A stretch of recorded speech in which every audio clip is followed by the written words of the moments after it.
That's right. I saw that, Jason. That was a pretty good breakdown. It wasn't bad. Hitches left and right. Hitches all over the field. It wasn't as organized as I would have liked it to be, but I think it turned out great. Aaron did a fantastic job. Shout out to our producer, Aaron. I think we can do a lot more stuff like that. That can be really insightful. I'd love to do it with you, Trav, because I know you know a lot more about route concepts and the passing game. And I think there's a thirst for me learning a lot of that aspect of the game that I've never really known. So anyways, we had a lot of fun with this one. I'm excited about some of the things that come with Sean Mannion. We had some comments we were going to go through. I love this. We need more of this from Jason. It brings in his knowledge, and genuinely, I really love watching film. Ooh, okay. It is fun to watch film.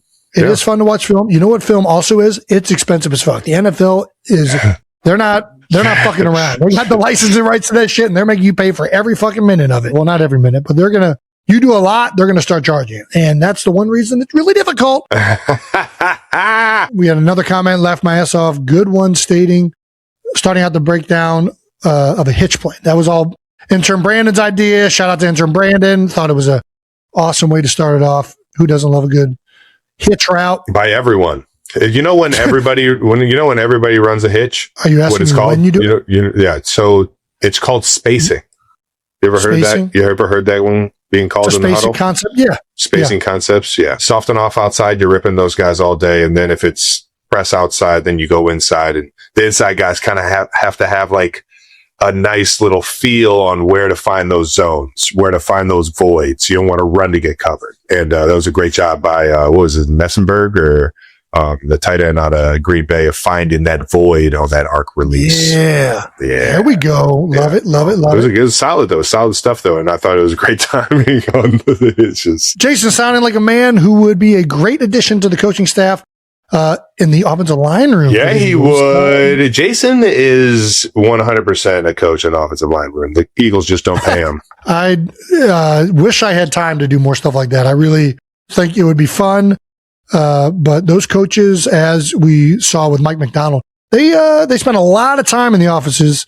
And a whole lot of time. That is something that I don't have that much of a desire to do. Well, it was awesome to see you break down some film. I know I had some fun with it, but I'm sure the 92%ers would love to have an input on what we should break down next, like whose film we should break down next. We want your guys' suggestions, so please throw some suggestions out there. And do we have a segment name? Have we named this segment yet? We got some. We got no some segment name. We got some comments underneath the post that we already put out there of you breaking down the film, from Allison Rose Barnum. All 22 with the 92. Ooh, not a bad one. Not bad at all. Allison. I like this one a little bit more though. Joe Courtney 13. X's and Bros. It's not a bad one at all. That was pretty good. One. We got one more from WikiWall, or the obvious Kel, see what I did there? Or Kel, see what they did there. Sorry about that. I can't read, but that was a solid one, and I just like his profile pic of AI with the fro. I think maybe you would just throw that out to the suggestions as well. How about it, 92%ers? Oh, that's Mike Wallace? Yeah, apparently. Like the Mike Wallace? Like wide receiver Mike Wallace? No. Mike Wallace is in the main producer I have on my individual stuff. Oh, that Mike Wallace. Yeah. That'll be very nice of humbling Mike. Anyway, shout out to Mike. Mike did a great job with the Bobsled video that came out this past week. Shout out to Mike and Joey. I can't wait to get into that. We're going to get into that in a second. That was fantastic. Yeah. Also, this Friday, dropping some bonus content. The Heights Hotline. Off topic, off season. How about it? Got some great voicemails from the 92%ers that you guys are going to hear us answer, and available on YouTube, OneTree Plus, and wherever you get your podcast this Friday. So make sure you check that one out. Once again, new news is brought to you by American Express. Let's keep it moving to Out of the House.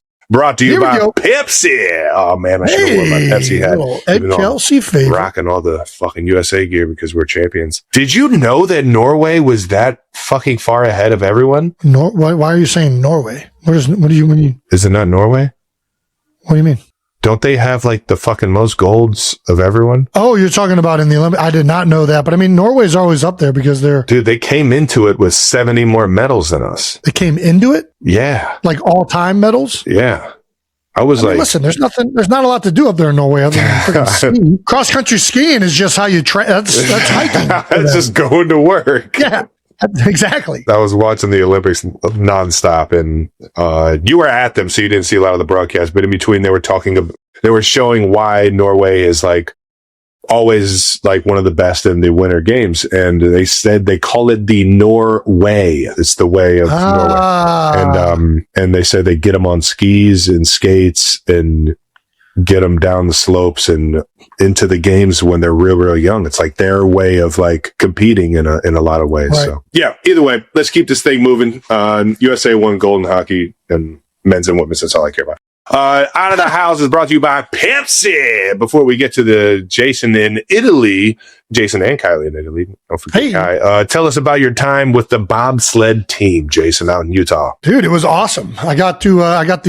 For those of you that didn't see the YouTube video that dropped last week, I got the very fortunate experience to go up to Team USA Bobsled's headquarters out there in Park City, Utah, and got to see what it feels like to go down a track in a bobsled with Team USA. Frank Del Duca, the driver and captain of the Team USA unit that I was with, as well as some awesome Olympians, Kaylee Humphreys, who won bronze, I believe, in the mono bobsled, which is just one man bobsled. Yep. They were kind of all up there. And the whole crux of the video is like, hey, what does it take to make this team or to like kind of be considered? So we started it off by putting me through the ringer testing to see if I would even go qualify for that. And to which that I was borderline at best. I don't think they would have given me another shot, but they appeased me. I don't know. Every time they said you got to hit a number, you hit the number.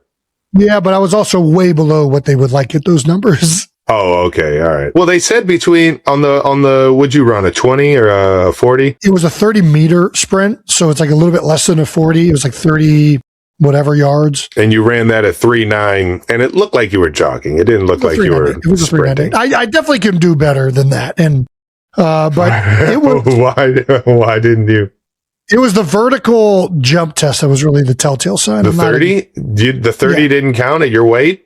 And your power? I don't know. Here's the thing. They did say, so after we got done with this, we did what I really wanted. How they get out of the break, the cadence. They use a cadence to know when to time it up so they all hit the sled in unison. It was awesome. It was a blast learning all the different techniques and whatnot. I would love to do this more. I mean, it was a humbling experience, but they did say you're coming off with some power. Definitely coming off with some power. We know if there's anything Jason Kelce's got, it's the power. I think it would be a lot of fun to do it more and to actually, they wouldn't let me push and do it on the ice for liability concerns. You have to be better, I think, on dry land and really go at it, jumping into the thing first before they let you do it on ice. They didn't have a fucking waiver? They had some waivers, but there were also 3 people. I mean, one of the sleds in the video, the driver didn't make it in there. So they're like, yeah, we're not doing that with you. But they did say, if you want to come up to the track in Lake Placid, the indoor, we'll let you potentially try and push it and jump in. So maybe that's a future video in the making, because I would like to see that full experience. But it is the timing required, the athleticism that these guys have. All of these guys are former like athletes and usually big skills. Some of them are former lacrosse players. Most of them are former track runners. Most of them weigh anywhere from 225 to 250, somewhere in that ballpark range. I'd be really curious to see what it feels like. The problem is I'm really built to be a third or second guy, but you have to be running at full speed. That thing is moving already 21 miles an hour down the track. You got to be keeping up with it. Off the jump? Well, but by the time you're jumping in, that thing is moving 19, 21 miles an hour. With all 4 of you pushing it.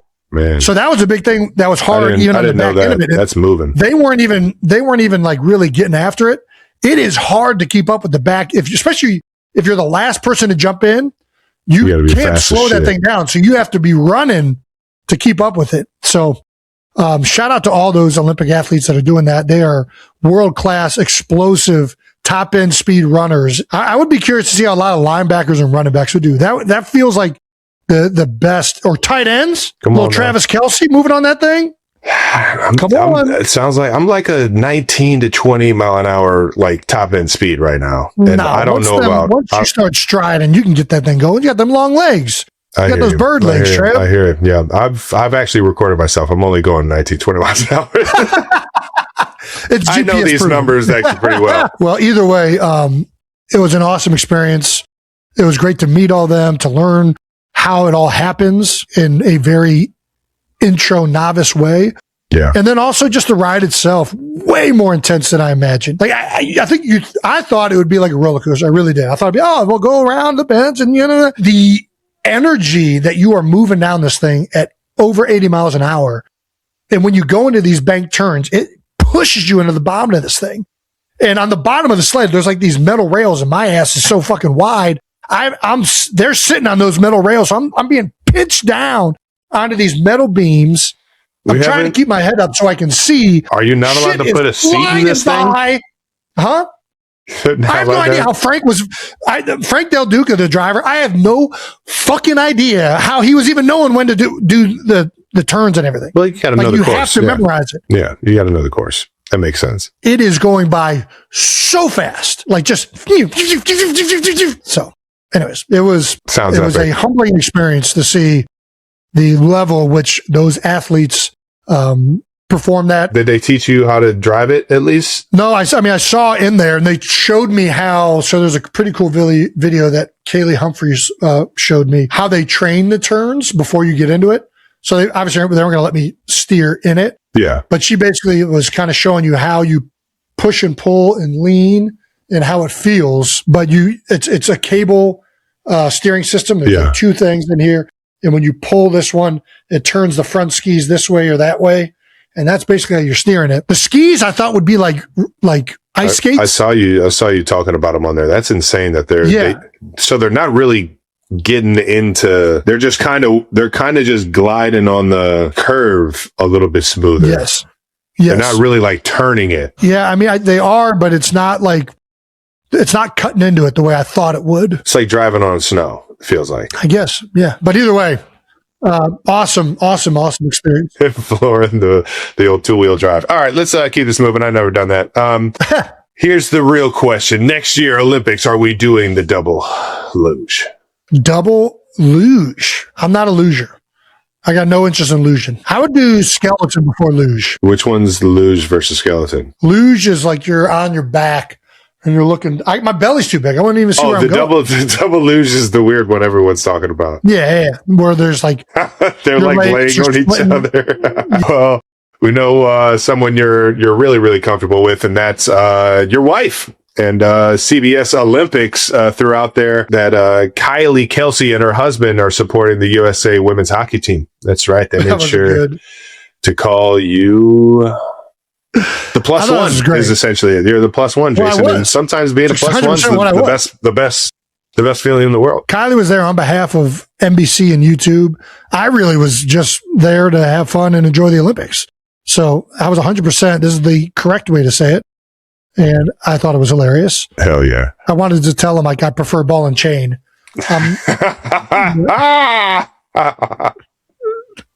But yeah, that was the first USA women's game from the first day that we were there. That was awesome. Hell yeah. Dude, and you finally met Yoko Apollo Ono, the speed skater, minus the Yoko. That will forever be one of the funniest things. Dude, Apollo, I mean, we watched him all growing up. Hell yeah. Unbelievable speed skater. Dude, he's been to the heights, dude. Did you talk about him coming to the heights? I didn't actually ask him that. Dude. You're right, though. I think he did. I'm pretty sure he did. At least that was word around town, and you already know how word gets around Cleveland Heights. I believe you're right, because I think that's when the first year that the new ice rink was built, it was an Olympic rink, and they could do all the speed skating and stuff. Yeah. Speed skating was electric as shit. Let me tell you. So we went to the things that we did there. We saw 4 Olympic hockey games, 2 female and 2 male games. We saw figure skating and we saw speed skating, short track speed skating, which is the best. And, the long tracks are fun, and it's cool to see everybody pick up speed. I want to see the short track. I want to see short track. I want to see short track too, but sometimes it pisses me off when they start off real slow. When they're doing the longer races, we saw the 1500 meters, which I guess was longer. Sometimes that pisses me off. But these things were fast paced. They were moving. They're doing tush pushes because we saw the relay version of it where they get in there and they push the ass of the guy in front of them. Yep. The thing that was nice, so I felt like this watching WrestleMania and then going to WrestleMania was in Philadelphia. When you're at WrestleMania, they don't have the announcing. And you realize when you're in the venue, when you're just watching two guys wrestle, how much you need like the shit talking and you need Pat McAfee saying like, oh, off the top rope. Like unless you have that, like it's just not that fun to be at, in my opinion, in the venue, which I think wrestling needs to incorporate the announcing in the venue. I don't know how you got to figure that out, but it would make it so much more exciting. Yeah. I kind of felt the same way watching figure skating, if I'm not going to lie. Like I would have liked to have heard Taylor Lipinski and Johnny Weir announcing it live.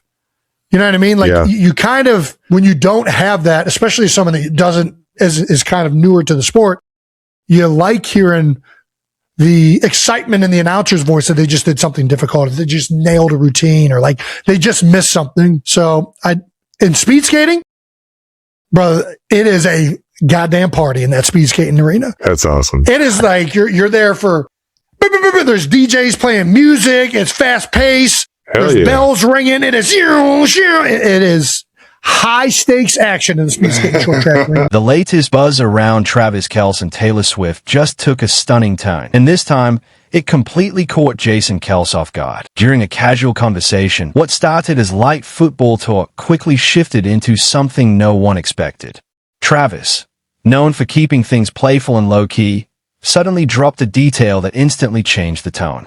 Sources close to the situation suggest that Travis hinted at a dream wedding destination, none other than the breathtaking shores of Lake Como. And the moment this came up, Jason's reaction said it all. There was genuine surprise, a mix of disbelief and excitement, as the idea of such a high-profile, elegant setting became real. 4. Lake Como isn't just any destination. It's one of the most exclusive and romantic locations in the world, often chosen by celebrities for its privacy and stunning views. For Travis and Taylor, it signals something bigger than just a relationship milestone. It reflects intention, seriousness, and a vision that goes far beyond the spotlight. Jason, who has always shared a close bond with his brother, appeared both impressed and slightly overwhelmed by how real things are becoming. Fans immediately picked up on that energy, interpreting his reaction as a sign that this might not just be speculation anymore. As conversations continue and hints keep surfacing, one thing is becoming clear. This isn't just another headline. If this plan moves forward, it could easily become one of the most talked about celebrity weddings in recent memory.